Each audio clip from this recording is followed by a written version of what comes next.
And then coming up at 9 o'clock today, there's a little program called Catholic Connection. Yeah, Yes. the program of note. So thankful that we've had Catholic Connection on the air for so long across all of these Catholic radio stations. But we are beyond blessed here at Morning Offering to spend a little bit of time each and every Tuesday getting a little shot of vitamin T ourselves. It's the one, the only Teresa Tomeo joining us. Welcome, Teresa. Can't wait to have a conversation with you about all the exciting stuff that continues to go on surrounding Pope Leo XIV. It's so exciting. Buongiorno, guys and Buongiorno. gals. And I'll tell you, I was listening to your comments about his comments over the weekend, wrapping up the Jubilee of families and grandparents. And Deacon Dom and I were talking about on our walk this morning what the Holy Father was saying about marriage. You see his comments about marriage, they were just so beautiful in terms of, I'm paraphrasing here because I don't have it in front of me, but being a true commitment, a sacrificial love, long-term. I mean, really getting at the heart of what it means to be a married person and to be dedicated to the spouse and about giving of yourself. So his comments over the weekend have just been phenomenal, just phenomenal. And sure packing in the crowds. Well, the crowds are amazing. I think last week at the audience, Joe Lewis mentioned on my program last Wednesday that there was 40,000 plus people. And I think I mentioned in an email to Tim when we were planning the show this morning that the event they're having in Chicago, which is in not this weekend but next weekend, the Pope isn't even going to be there, at least not in person. He's sending a video. And I was doing some research over the weekend and found out that the tickets at the stadium, the White Sox Stadium in Chicago, where they're going to honor the Pope being from Chicago, being a hometown boy, and they're going to have a special mass with the Cardinal Switch is going to be there. Those tickets are sold out. They sold out on Friday. So he's not even going to be in there in person, but he's going to have a video message, and that's sold out. And this is happening all over the place. And he was at Santa Maria Maggiore, St. Mary Major, not this past weekend, but the weekend before. If you saw the crowds outside, it was just incredible. So, yeah, he is just packing them in, and I think it's awesome. There's such a renewed interest in the church. And last week I had on someone from the Augustinian order in the Catholic Connection Hour in the first hour of the show, and he was saying that they've had so many inquiries about the order because of Pope Leo. So there's a lot of great things going on, and I think right now is such a time for us to witness, like it says in the book of Esther, for such a time as this. Yeah, he is. He's amazing. I have a friend who teaches at Villanova, and she was talking about how excited students were and how, as a whole, knowing his roots are there, right? And that's an Augustinian college. So, Teresa, what are you finding? Is it? Have you talked to people there that go to his talks or his celebrations? Are you sensing what it is that they're searching for? What are they excited about? I think first there's a lot of attraction to the fact that it is historic to have an American Pope, and even people who aren't American. When Deacon Dom and I were there for the announcement, when they came out of Habemus Papam, and it was so packed, outside of St. Peter's Long Via del Conciliazione. So many people who, when they heard us speak, I was doing some live reports standing there in the midst of the crowd, and they heard me speaking, and they said, "You must be American." And we said, "Yes," and they had tears in their eyes. They said, "We're so happy for you." So they're very intrigued by the fact that we have our first American Pope ever in the history of the Church.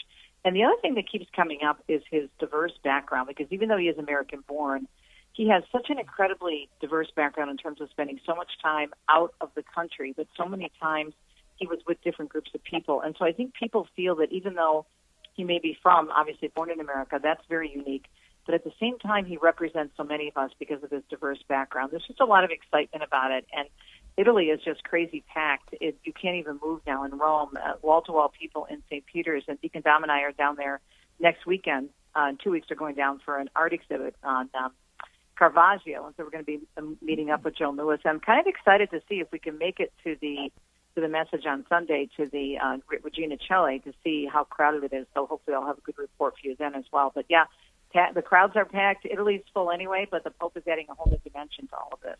You know what we'd really like to find? You know what would be such a blessing if we could find a person who is American, who's from the United States, but lives and is really part of the community there in Italy. That maybe just someone who's from here, but spends a good bit of her time in Italy, so is very familiar with it, because so many people, Teresa, as you know, now this hunger, this desire to get to Italy, to be able to see the Holy Father, all things are being re-energized. And tell us all about that, Teresa. Tomeo.com. You can find out about all your travels. But it really is a benefit, right, Teresa, to have such an intimacy with the country of Toledo, with Rome, with the Vatican, as you and Deacon Dom have built there. Yeah, it is pretty incredible. We're learning more every day, even though this is our third year here, living here part-time. This country is just endless in terms of the history. And I forgot to mention, we had a pretty big deal at our little place over the weekend. We had 50 people come to our house. We split the group up. We had 24 first and another 24, 25 people. We have a place downstairs that Deacon Dom and a local contractor rebuilt and turned it into a little cucina, cantina. And so we're hosting groups now through corporate travel. And the excitement of people getting a slice of Italian life, because we're in the countryside in this little village, which looks like a movie set. It's crazy, adorable.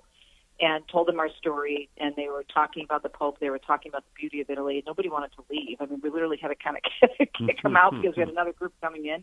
And so the excitement about Italy continues to grow. And I'm really excited about that, because in addition to, obviously, to seeing the big sights, when you come here and you get the sense of il dolce far niente, the sweetness of doing nothing, you embrace that peace, and you embrace the beauty, I think, at a whole different level. And I think the Pope is even adding to that. I think he's making more people want to discover Italy in a different way. So, yeah, it's great to be here. It's a gorgeous day right now. It is about, 2:21, and it's about 80 degrees already, but there's a beautiful breeze. And we are in central Italy, and this weekend we're going down to another cute little town called the Civita Bagno Reggio, the Dying City, which is in my series on the Saints of Italy. So, yeah, life is amazing here, and I want more people to enjoy it. So please come visit us. And you've got a wonderful video series about the Saints of Italy. Can't wait to see those. Yeah, that is actually available now. It went live last week. Thank you for mentioning that. So you can go to EWTN.com/Saints Italy, and it was all shot here on location. And it was so beautifully done by our photographer in Rome with the EWTN crew, Anthony Johnson. And I hope people check it out. And we're really excited because next year, I don't know if you guys know this, but next year is going to be the 800th anniversary of the death of St. Francis of Assisi. So the guy that we were working with Steve Ray, Luca Maglietta, told me that he thinks it's going to be even bigger than the Jubilee year, especially here in Europe, because St. Francis is such a popular saint. He's the patron of Italy, but he's also very popular in the rest of Europe. So they think it's going to be even bigger than the Jubilee year. And speaking of saints, we're expected to hear about the date for the canonization of Carlo Acutis, hopefully June 13th. That's what my sources in Assisi have told me. They're going to make an announcement on June 13th. So I will let you know as soon as I hear anything. Teresa, do you know anything? Has the Pope talked about traveling outside of Italy yet, or is this too soon to kind of get into that? That's a great question, Pat. I haven't heard anything on that specifically. There's been so much going on with the Jubilee, and he has got a mass every single weekend. Obviously, he's a Pope, so he's celebrating mass every day with groups and private audiences. But there's a special event every weekend through June, and he's going to be presiding at these huge masses, most of which are being held at St. Peter's. So for right now, we haven't heard anything about any other travel, but I'm keeping a close watch on the schedule, and I'll be going. Deacon Dom and I, again, will be heading down back to Rome for a few days in the middle of the month, so hopefully I'll get some more information when I'm down there. TeresaTomeo.com to keep up with all things Teresa Tomeo related. Again, EWTN series available now. Saints in Italy series.